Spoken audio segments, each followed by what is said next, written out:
Sir ನೀವ್ ಹೇಳಿದ್ರಿ ಇಂದಿರಾ ಗಾಂಧಿ ಅವರು ಮೆಕ್ಕೆಜೋಳ ತರಿಸಿದ್ರು ದೇಶಕ್ಕೆಲ್ಲ ಅವಾಗ ಫ್ಯಾಮಿನ್ ಇದ್ದಾಗ ಎಲ್ಲ ಹಂಚಿದ್ರು ಫ್ರೀಯಾಗಿ ಅಂತ.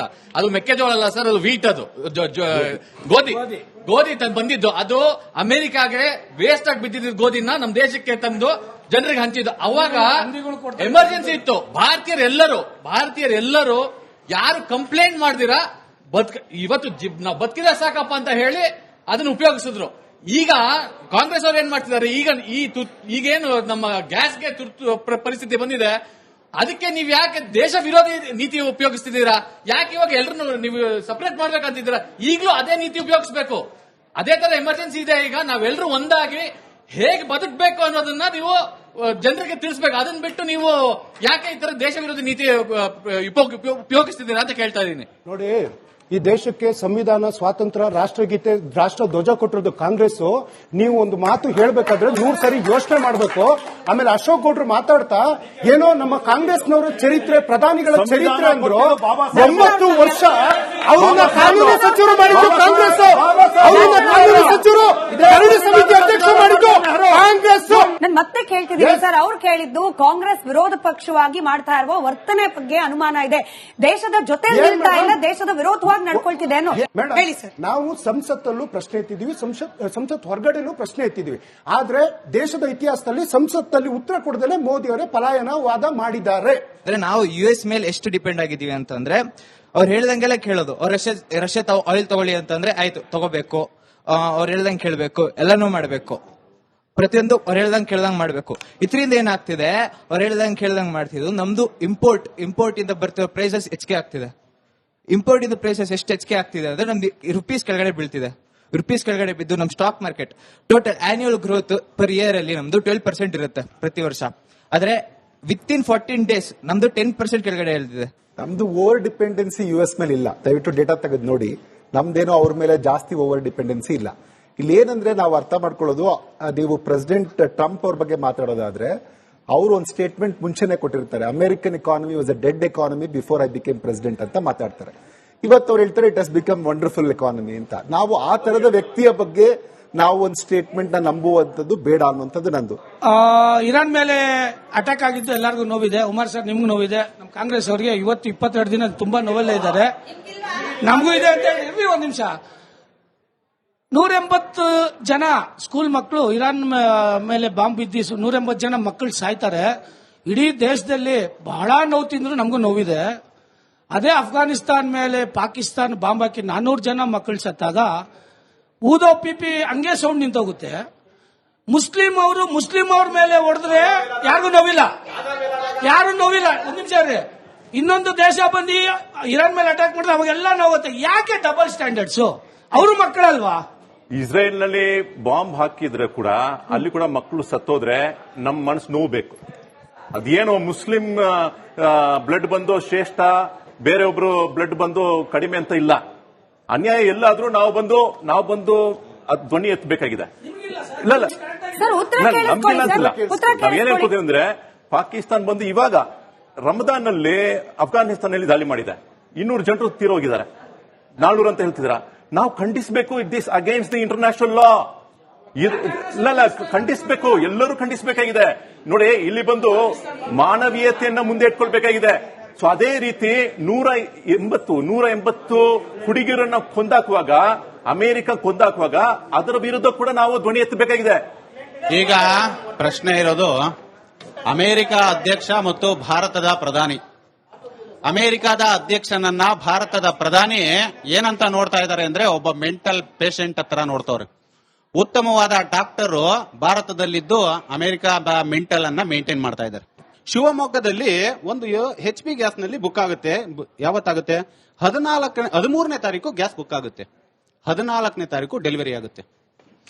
ಒಂದು ಶಿವಮೊಗ್ಗದಲ್ಲಿ 13ನೇ ತಾರೀಕು ಬುಕ್ ಆಗಿದ್ದು 14ನೇ ತಾರೀಕು ಡೆಲಿವರಿ ಆಗುತ್ತೆ ಅಂದ್ರೆ, ಬೆಂಗಳೂರಿನಲ್ಲಿ ನೀವು ಯಾಕೆ ಗ್ಯಾಸ್ನ ಇಷ್ಟೊಂದು ದೊಡ್ಡ ಮಟ್ಟದ ಕೊರತೆ ಮಾಡ್ತಾ ಇದ್ದೀರಾ ಅಂದ್ರೆ, ನಿಮ್ಮ ರಾಜಕೀಯ ಷಡ್ಯಂತ್ರಕ್ಕೆ, ನಿಮ್ಮ ಬೇಳೆಯನ್ನ ಬೇಯಿಸ್ಕೊಳ್ಳೋದಕ್ಕೆ. ಸೊ ನಾವು ನಮ್ಮ ಆಟೋ ನಾಯಕರು ಕೇಳಿದ್ದು ಪರ್ಫೆಕ್ಟ್ ಆಗಿತ್ತು. ಈ ವಿಚಾರಗಳಲ್ಲಿ ನಾವು ಪಾಲಿಟಿಕ್ಸ್ ಮಾಡಬಾರ್ದು. ಸೊ ಜನಗಳಿಗೆ ಮೂಲಭೂತ ಸೌಕರ್ಯ ಆದಂತ LPG ಮತ್ತೆ ಊಟ ತಿಂಡಿ ಅದೆಲ್ಲ ಬೇಕೇ ಬೇಕು. ಆ ವಿಚಾರದಲ್ಲಿ ಪಾಲಿಟಿಕ್ಸ್ ಮಾಡಬಾರ್ದು. ಅದೇನಾಗಿದೆ ಅಂತ ಹೇಳಿದ್ರೆ ಈಗ ಕಾಂಗ್ರೆಸ್ ಬಿಜೆಪಿ ಮೇಲೆ ಹೇಳ್ತಿದೆ, ಬಿಜೆಪಿ ಕಾಂಗ್ರೆಸ್ ಮೇಲೆ ಹೇಳ್ತಿದೆ, ಅದ್ರ ಜೊತೆಗೆ ಆಪ್ JDS ಎಲ್ಲರೂ ಸಹ ಪಾಲಿಟಿಕ್ಸ್ ಮಾಡ್ತಾ ಇದ್ದಾರೆ. ಆ ಪಾಲಿಟಿಕ್ಸ್ ಆಗಬಾರ್ದು, ಜನಗಳಿಗೆ ಅದು ಬೇಡ ಅನ್ನೋದು ನಮ್ಮ ಉದ್ದೇಶ. ಸರ್ ನಮಸ್ಕಾರ, ನನ್ನ ಹೆಸರು ಪುಷ್ಪ ಅಂತ. ಅಶೋಕ್ ಗೌಡ್ರಿಗೆ ನನ್ ಪ್ರಶ್ನೆ. ನನಗೆ ಅನ್ಸುತ್ತೆ ದೇಶದಲ್ಲಿ ಇವತ್ತು ಗ್ಯಾಸ್ನ ಒಂದು ಪರಿಸ್ಥಿತಿ ಏನಿದೆ ಇದಕ್ಕೆ ನೇರವಾಗಿ ಕಾರಣ ನಮ್ಮ ಪ್ರಧಾನಿಗಳು ಅಂತ. ಯಾಕೆ ಅಂತಾನು ಹೇಳ್ತೀನಿ ಸರ್. ಒಂದು ನೋಡಿ, ಸ್ಟ್ರೈಟ್ ಅಪ್ ಅರ್ಮಾಜ್ ಅಲ್ಲಿ ಗ್ಯಾಸ್ ಏನು ಅಡುಗುಗಳು ಬಂತು, ಅವತ್ತು ಮುಸ್ತಫಾ ಅವ್ರು ಹೇಳ್ತಾರೆ, ನಾನಿವತ್ತು ಭಾರತಕ್ಕೆ ಈ ಅಡುಗಳನ್ನ ಬಿಟ್ಕೊಟ್ಟಿರೋದು ನಮ್ಮ ದೇಶದಲ್ಲಿ ಹೆಣ್ಮಕ್ಳ ಶಾಲೆ ಮೇಲೆ ಏನು ಒಂದು ಕ್ಷಿಪಣಿ ದಾಳಿ ಆಯಿತು, ಅದಕ್ಕೆ ಇಂಡಿಯಾದಿಂದ ಒಂದು ಶ್ರದ್ಧಾಂಜಲಿಯನ್ನ ಸಾಕಷ್ಟು ಜನರು ಸಲ್ಲಿಸಿರೋದ್ರಿಂದ ನಾಗರಿಕರಿಗೋಸ್ಕರ ನಾನು ಇದನ್ನ ಬಿಟ್ಕೊಡ್ತೀನಿ ಅಂತ ಹೇಳ್ತಾರೆ. ಮೋದಿ ಅವರಿಂದ ಅಲ್ಲ, ನಾಗರಿಕರಿಗೋಸ್ಕರ ಅಂತ ಮಾತ್ರ ಅವ್ರು ಮೆನ್ಷನ್ ಮಾಡ್ತಾರೆ. ಶ್ರದ್ಧಾಂಜಲಿ ಸಲ್ಲಿಸಿರೋದು ನಾಗರಿಕರು ಅಂತ ಮಾತ್ರ ಹೇಳ್ತಾರೆ. ಕಾಂಗ್ರೆಸ್ನ ಕಾರ್ಯಕರ್ತರಾದಂತಹ ಪುಷ್ಪ ಅವರಿಗೆ ಸ್ವಲ್ಪ ಮಾಹಿತಿ ಕೊಡ್ತಾ ಇದೆ.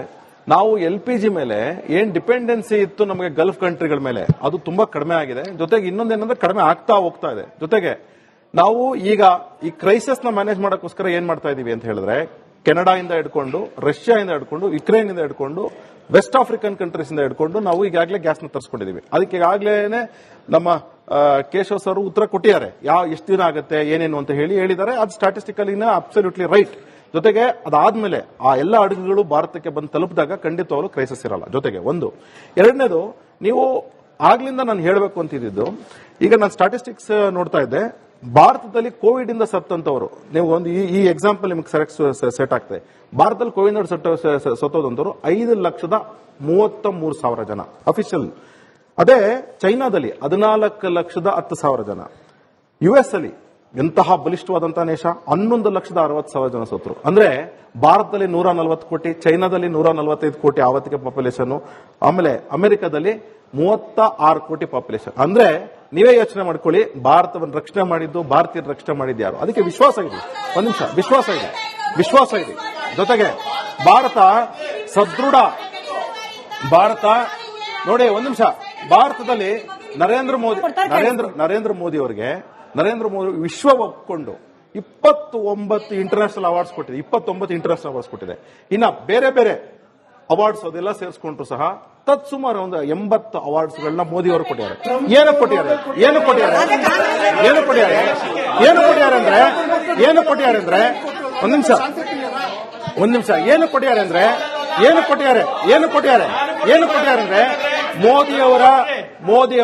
ಮೋದಿಯವರ ಒಂದು ರೀತಿ, ನೀತಿ, ನಿಲುವುಗಳನ್ನು ಒಪ್ಕೊಂಡು ಕೊಡ್ತಾ ಇದ್ದಾರೆ. ಅದೇ ಕಾಂಗ್ರೆಸ್ ವಕ್ತಾರರಿಗೆ ನನ್ನ ಪ್ರಶ್ನೆ, ನೀವ್ ಹೇಳ್ತಾ ಇದ್ದೀರಾ ಗ್ಯಾಸ್ ಕೊರತೆ ಇದೆ, ಇಲ್ಲ ಅಂತ ಅಲ್ಲ. ಕೋವಿಡ್ ಬಂದಾಗ ನಾವು ಬುದ್ಧಿ ಕಲ್ತ್ಕೊಂಡಿದೀವಿ, ಎಷ್ಟೋ ಇದು. ಅದೇ ತರ ಯುದ್ಧ ಆದಾಗ್ಲೂ ನಾವು ಬಂದ್ಬಿಟ್ಟು ಇವಾಗ ಎಲ್ಲ ಕಲ್ತ್ಕೊಂಡು ಮಾಡ್ತಾ ಇದೀವಿ.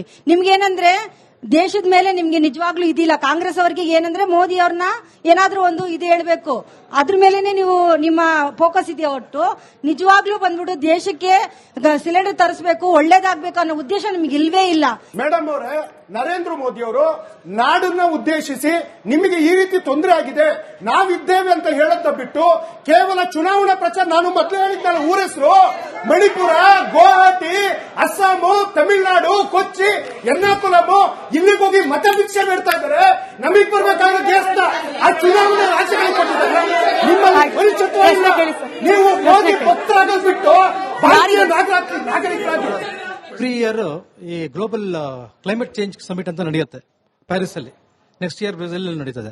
ಇದರ ಮೇನ್ ಉದ್ದೇಶ ಏನಂದ್ರೆ ಆಟೋಮೊಬೈಲ್ ಇಂಡಸ್ಟ್ರಿಯಿಂದ, ಇಲ್ಲ ಆಟೋಮೊಬೈಲ್ಸ್ ಇಂದ, ಇಲ್ಲಾಂದ್ರೆ ಪ್ರೊಡಕ್ಷನ್ ಇಂದ, ಬೇರೆ ತರದಿಂದ ಆಗುವ ಪೊಲ್ಯೂಷನ್ ನ ಕಡಿಮೆ ಮಾಡಕ್ಕೆ.